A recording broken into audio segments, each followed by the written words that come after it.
ఘనీభవించిన హిమంలా నిశ్శబ్దం అక్కడ గడ్డకట్టుకుపోయిన క్షణాలవి. ఏసీ శబ్దం కూడా ఎవరి చెవుల్లోనూ దూరడం లేదు. అంతటి గాంభీర్యత చోటు చేసుకుంది ఆ ఏసీ రూంలో.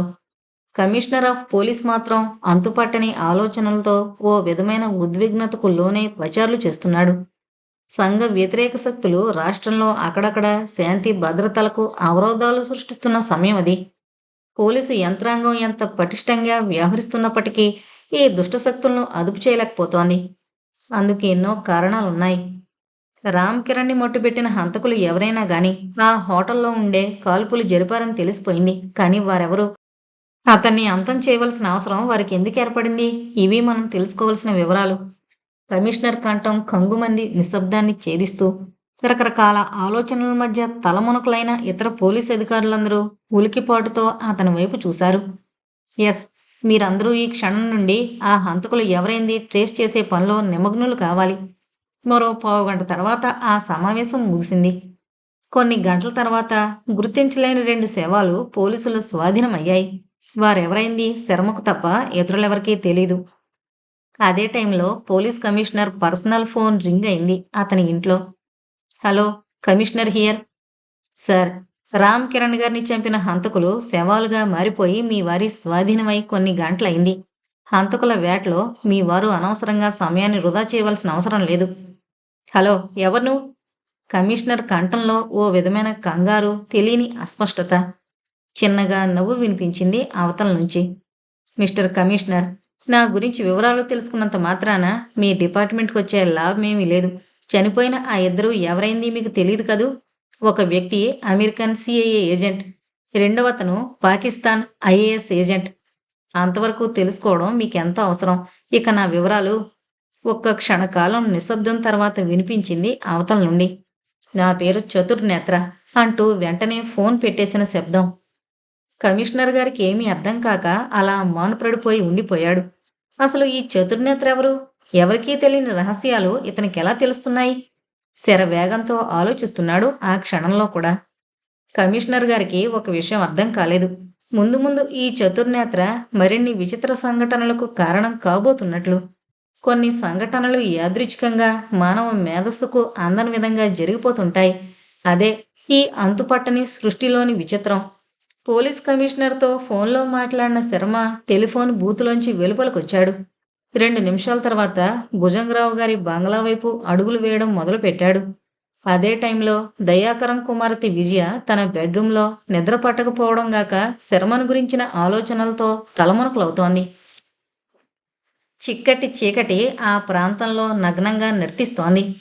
భుజంగరావు బంగ్లా పరిసరాలన్నీ మరింత నిశ్శబ్దంలో మునిగిపోయిన ఘడియలవి.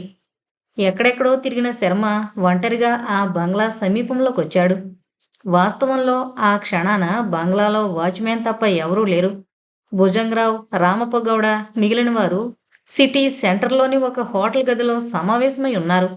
కానీ ఆ విషయం శర్మకు ఆ క్షణంలో తెలీదు.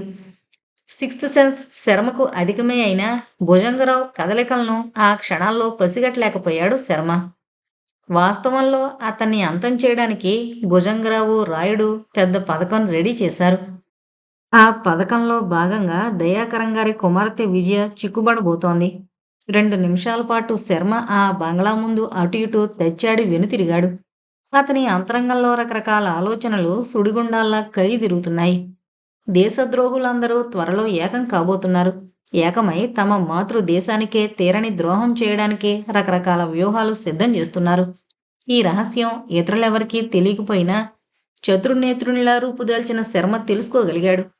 ఇప్పుడు అతను తనలో తాను మదన పడుతున్న కారణం అదే. ఈ దేశద్రోహుల్ని ఎలా ఏరివేయాలి? ఎలా అయినా వీరిని తొలగించి వారి బారి నుండి దేశాన్ని రక్షించక తప్పదు. భుజంగరావు లాంటి వ్యక్తి కూడా ఇక్కడే రాయుడి విషయంలో చాలా తక్కువ అంచనా వేసింది. పొరపాటుగా నిర్ణయం తీసుకుందీను. అది శర్మలాంటి వ్యక్తి విషయంలో. రామప్పగౌడ తన చర్యలేవి పక్క వ్యక్తికైనా తెలియనివ్వడు. శర్మ విషయంలోనూ అదే జరిగింది. దయాకరం కుమార్తె ద్వారా శర్మను లోబరుచుకోవాలనేది భుజంగరావు ప్లాను. కానీ గౌడ మరో విధంగా ఎవరికీ తెలియకుండా ప్లాన్ చేశాడు. అందుకతను నలుగురిని సిద్ధం చేశాడు. ఆ నలుగురు నరరూప రాక్షసులు కాకపోయినా అవసరానికి అలా మారిపోవడం వారికేం కొత్త కాదు. శర్మ చీకట్లో ముందుకు అడుగులు వేస్తున్న సమయంలోనే ఆ నలుగురు చాట్ నుండి బయటపడ్డారు. నలుగురి దగ్గర రహస్యంగా ఆయుధాలున్నాయి.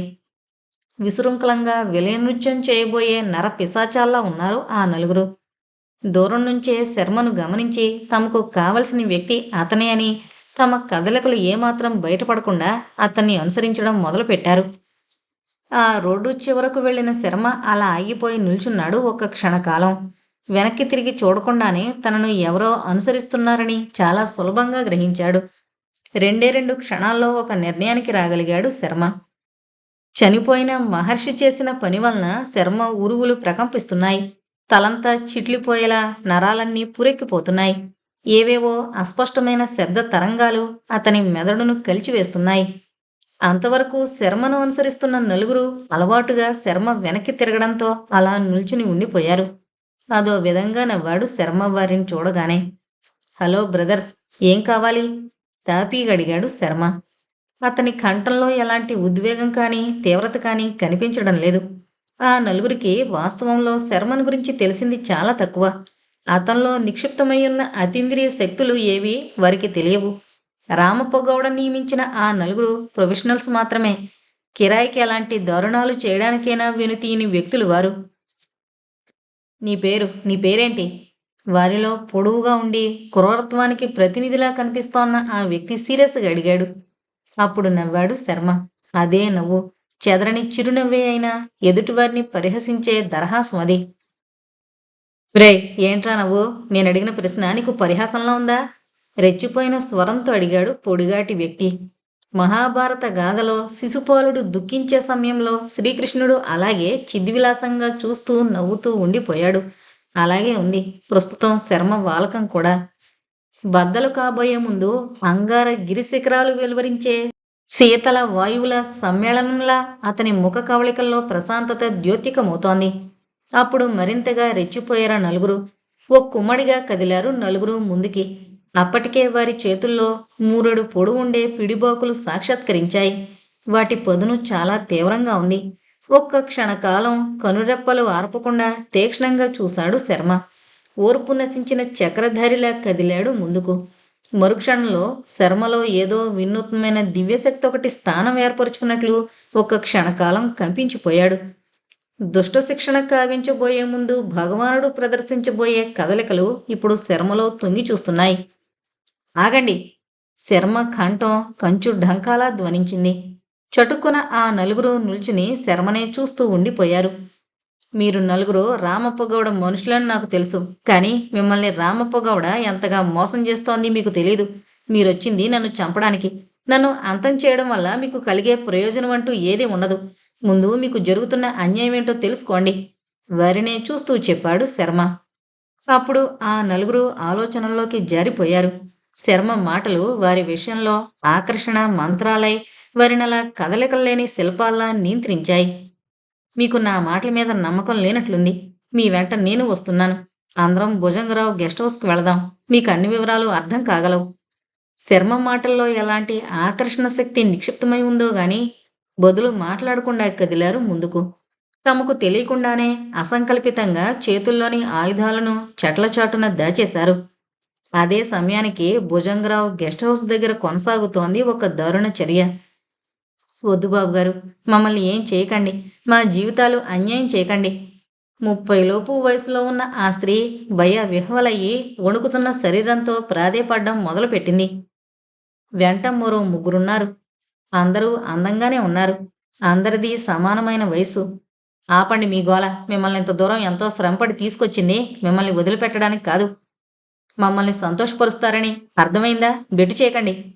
తోడేలులా ముందుకు దూకిన ఆ వ్యక్తి ఒక యువతి చేయి పట్టుకుని గుంజాడు ముందుకు. విసురుగా వచ్చి అతని మీద పడింది ఆ యువతి. కెవ్వు కెవ్వున అరుపులతో ఆ నలుగురు యువతులు సిగ్గుతో చితికిపోతున్న అంతరంగాలతో తలడు దాచుకోవాలనేంత కచ్చను గుండెల్లో నింపుకుంటూ మగవాడి చేతుల్లోంచి బయటపడ్డానికి విశ్వ ప్రయత్నం చేస్తున్నారు. అప్పటికే ఆ నలుగురి శరీరాల మీద నూలు పోగైనా లేకుండా దిగంబరంగా గదంతా కలి తిరుగుతున్నారు భయోద్వేగంతో. వారు అలా పావుగంట సమయం విపరీతమైన శ్రమకు గురయ్యారే కానీ ప్రయోజనం లేకపోయింది. విష సంస్కృతి తన వాడి కోరల్ని విరగబాదుకుంటున్న ఘడియల్లో కీచక పర్వం ప్రారంభం కాబోతున్న ఆఖరి క్షణాల్లో జరిగిపోయింది ఆ సంఘటన. శర్మ మిగిలిన నలుగురు ఆ బంగ్లా ముందుకు చేరుకోగలిగారు. ఎంట్రన్స్ గేటు ముందున్న గార్డ్ వీరిని చూడగానే షాక్ తిన్నాడు. లోపలున్న నలుగురు యువతులు ఎవరైంది అతనికి తెలుసు. ఉన్నట్టుండి వారలా అక్కడ సాక్షాత్కరిస్తారని గార్డు ఏమాత్రం ఊహించలేకపోయాడు. రే, ఎవరున్నారు లోపల? నలుగురిలో ఒక అతను కటువుగా అడిగాడు. జవాబివ్వలేదు గార్డు. తన వద్దనున్న పిడిబాకును బిగించి పట్టుకుని ముందుకు పెద్ద పులిలా దూకాడు. ప్రమాదాన్ని గుర్తించిన ఆ నలుగురు 2 లిప్తల్లో తప్పుకున్నారు పక్కకు. అరక్షణం ఆలస్యం కాకుండా గార్డుని నేల కూల్చారు. త్వరగా లోపలికి వెళ్ళండి. గంభీర స్వరంతో శర్మ అక్కడే నిల్చుని ఉండిపోయాడు. నలుగురికి రకరకాల అనుమానాలు కలిగాయి. అదే క్షణాల్లో లోపల రామప్పగౌడ మిత్రులు నలుగురు ఆ యువతుల్ని నిస్సహాయుల్ని చేసి ఆక్రమించుకోబోతున్నారు. నలుగురు తలుపులు బలంగా నెట్టడంతో అవి తెరుచుకున్నాయి. మెయిన్ హాల్లోనే ఆ దృశ్యం వారికి కంటపడింది. వారిలోని ఆవేశం అవధులు దాటిపోయింది. ఏమాత్రం సందేహించకుండా తమ ఆయుధాలతో ముందుకు దూకారు, రెచ్చిపోయిన రేచుల్లా. అప్పుడు అక్కడ దానత్వం నశించింది, ధర్మం జయించింది. బట్టలు కట్టుకోండి. ఆ నలుగురు స్త్రీలను ఉద్దేశించి చెప్పారా నలుగురు. రక్తపు మడుగులో దొర్లుతున్నాయి మగవారి శరీరాలు. ఇక చేయగలిగింది ఏమీ లేదక్కడ. 8 మంది బంగళాల్లోంచి వెలుపలకొచ్చారు. అక్కడ నవ్వుతూ నిల్చునున్నాడు శర్మ. దూరంగా వెళ్ళిపోండి. రామప్పగౌడ దృష్టిలో పడినంత దూరం వెళ్ళి నీతిగా నిజాయితీగా మీ భార్యలతో కలిసి జీవించండి. ఆ మాటలంటూ చీకట్లోకి కదిలాడు శర్మ. అప్రయత్నంగా ఆడవారు 2 చేతులు జోడించడంతో మగవారు సైతం ఆడవారిని అనుసరించారు మౌనంగా. ధర్మం కాపాడబడేందుకు ఆ భగవంతుడు ఏదో రూపంలో యుగ యుగంలోనూ సాక్షాత్కరిస్తూనే ఉన్నాడు. మై డియర్ ఫ్రెండ్స్, మన ప్రయత్నాలు పూర్తిగా విఫలమయ్యాయి. మన 2 దేశాల ఏజెంట్లు దారుణంగా చనిపోయారు.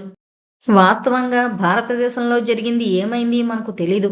కానీ అందిన కోడ్ లాంగ్వేజ్లోని మెసేజ్ ప్రకారం అపూర్వమైన శక్తియుక్తులున్న ఆ వ్యక్తి పేరు చతుర్నేత్ర అని కొన్ని సంఘటనలను అతను ముందుగానే తెలుసుకోవడమేగాక వాటిని నిరూపిస్తున్నాడని అర్థమవుతోంది. అతన్ని ప్రాణాలతో బంధించి మన స్వాధీనంలోకి తీసుకోవడమేగాక ప్రాణాలతో ఉంచకుండా ఏదో విధంగా మొట్టు పెట్టడము చేయగలిగితే తప్ప మనకు మనుగడ లేదు. ఇక మీదట మన ప్రయత్నాలు ఏవి భారతదేశంలో విజయం సాధించలేవు. ఆ వ్యక్తి తన సుదీర్ఘమైన ఉపన్యాస ధోరణిని ఆపి ఓసారి అక్కడున్న అందరినీ కలిగి చూశాడు. సూది కింద పడ్డా వినిపించేంత నిశ్శబ్దం చోటు చేసుకుని ఉందక్కడ. అంతవరకు మాట్లాడిన వ్యక్తి ఒక అమెరికన్. అతను అమెరికా గూఢచారి సంస్థ CIA డిప్యూటీ డైరెక్టర్. మిగిలిన వారిలో పాకిస్తాన్ ISIకి సంబంధించిన వారు కొందరు, CIA ఏజెంట్స్ కొందరు ఉన్నారు. ఈ సమావేశం రంగూన్ సిటీలోని ఒక 5 స్టార్ హోటల్లోని సూట్లో నిర్వహించబడుతోంది. అప్పుడు టైం రాత్రి 10:20 అయింది. మరో పావుగంట తర్వాత ఆ సమావేశంలో కొత్త నిర్ణయాలు తీసుకోబడ్డాయి. ఆ నిర్ణయాల ప్రకారం మరో 4 వ్యక్తులు చతుర్నేత్ర కోసం భారతదేశం బయలుదేరేటట్లు అక్కడున్న వారందరూ నిర్ణయాలు తీసుకున్నారు. కానీ భారతదేశంలో జరగబోయేది అనూహ్యం. ఇప్పటి వరకు శర్మ చతుర్నేత్ర అని ఎవరికీ తెలీదు. కానీ భుజంగరావు లాంటి వ్యక్తులకు కొంతమందికి మాత్రం అనుమానంగానే ఉంది. పరాయి దేశీయులైన ఏజెంట్స్ మాత్రం అప్పటికే శర్మను ఐడెంటిఫై చేయడం జరిగిపోయింది. అంతేకాదు అతని పూర్తి వివరాలు కూడా కోడ్ లాంగ్వేజీలో తమ దేశాలకు తెలియజేశారు. ఇప్పుడు రాబోతున్న సీక్రెట్ ఏజెంట్స్ అందరూ హిందూ మతంలోని ఒక ఆచార్యుని సమాజాన్ని చూడాలనే నెపంతో బయలుదేరారు. ఆ విధంగానే వారి పాస్పోర్ట్స్, వీసా రెడీ చేయబడ్డాయి. అందులోనూ ఆ వస్తున్న నలుగురు 6 మాసాల పాటు భారతదేశంలో తిరిగే అవకాశాలున్నాయి. అన్నయ్య, నాకెందుకు ఇక్కడ ఉండాలనిపించడం లేదు.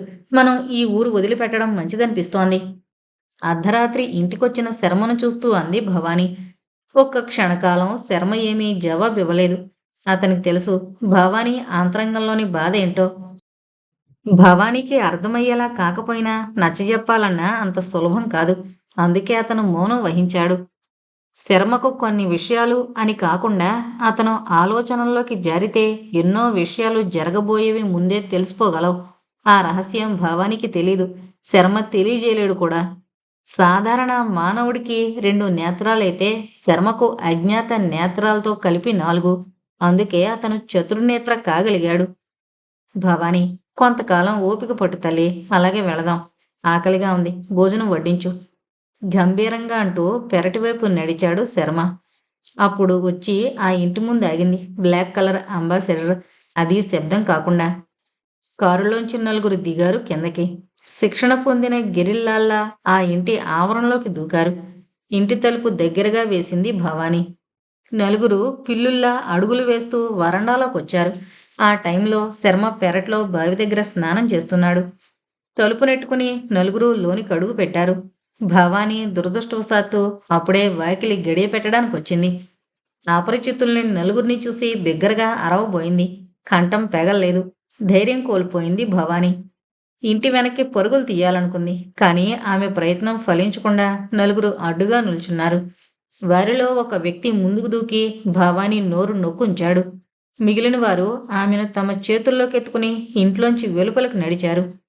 వెలుపల చీకట్లో పార్క్ చేయబడున్న వెహికల్ వైపు కదిలారు. 2 నిమిషాల తర్వాత అంబాసిడర్ కారు లాగి వదిలిన బాణంలా శరవేగంతో దూసుకుపోసాగింది. వదలండి, దయచేసి నన్ను వదిలిపెట్టండి, బిగ్గరగా అరిచింది భవానీ. కారు వెళుతున్న శబ్దంలో కలిసిపోయాయి భవానీ అరుపులు. అందుకు తగ్గట్టుగా డ్రైవర్ అప్పుడే హారన్ ప్రెస్ చేశాడు. ఏయ్, నోరు మీవే, అనవసరంగా అరిచి గోల్ చేసినంత మాత్రాన నిన్ను వదలడం అంటూ జరగదు. నోరు నొక్కిన వ్యక్తి తన ఇంకో చేతిని భవానీ వైపు జరుపుతూ చెప్పాడు. ఇంకో వ్యక్తి భవానీ 2 కాళ్ళు పట్టుకున్నాడు. వారందరూ కలిసి తనని చేయబోతున్నారో అర్థమైన భవానీ భయంతో వణికిపోతూ కేకలు పెట్టింది. పావుగంట ప్రయాణం తర్వాత కారు ఒక పోడుబడ్డ భవంతి ముందు ఆగింది. దిగండి బ్రదర్స్, తొందరగా పని ముగించుకుని వెళదాం అంటూ మొదటి వ్యక్తి కిందకి దిగాడు. నిర్జనంగా ఉండే ప్రాంతం అది. కారు లోపల భవానీ అప్పటికే నగ్న శిల్పం సజీవంగా ఉన్నట్లుంది చూడ్డానికి. లోపల ఒక మూల మోకాళ్ళ మధ్య తలదాచుకుని కూర్చుండిపోయింది. దాన్ని ఇలా తీసుకురండి. ఏయ్ పిల్ల, రా బయటకు. నీకసలు బుద్ధి లేదు భాయ్, దాన్ని చేతుల మీద తీసుకురావాలి. రోదిస్తున్న భవానీ తన మనసులో అనుకుంది. నేను ఏం పాపం చేశానన్నయ్యా? నా జీవితం అన్యాయం అయిపోతుంది. ఎవరు నన్ను కాపాడగలరు? ఆక్రోశిస్తూ అలా ముడుచుకుని ఉండిపోయింది. భవానీని ఆ భవంతి లోపలికి తీసుకువెళ్లారు. 2 నిమిషాల తర్వాత భవంతి లోపల నుండి భవానీ ఆర్తనాదాలు హృదయ విదారకంగా వినిపించసాగాయి వెలుపలికి. ఇక భవానీ ఆ నీచుల చేతుల్లో ఎక్కువ టైం జీవించి ఉండదు. 30 గంట తర్వాత కదలలేని భవానీని కారులో పడేశారు. కారు మళ్లీ బయలుదేరింది. అదే టైంలో భవానీ కనిపించకపోవడంతో శర్మ కంగారుగా ఇంటి చుట్టుపక్కలంతా వెతుకుతున్నాడు. ఇంటి ముందు చీకట్లోకొచ్చాడు శర్మ. అదే టైంలో దూసుకొచ్చింది అంబాసిడర్. భవానీ శరీరం కారులోంచి వెలుపలికి విసిరేయబడింది. ఉలిక్కి పడ్డాడు శర్మ. అప్పటికే భవానీ ప్రాణాలు గాల్లో కలిసిపోయున్నాయి. కలవరపాటుతో చీకట్లో ముందుకు కదిలాడు శర్మ. అమ్మా భవానీ! దగ్గరగా వెళ్లిన శర్మ కరెంట్ షాక్ తిన్న వ్యక్తిలా అలా మానుపురడి ఉండిపోయాడు. తన శరీరం మీద షర్టు విప్పి భవానీ నగ్నత్వాన్ని కప్పెట్టాడు. ఆమెను అలాగే చేతుల మీద ఎత్తుకుని ఇంటి లోపలికి తీసుకువెళ్ళాడు.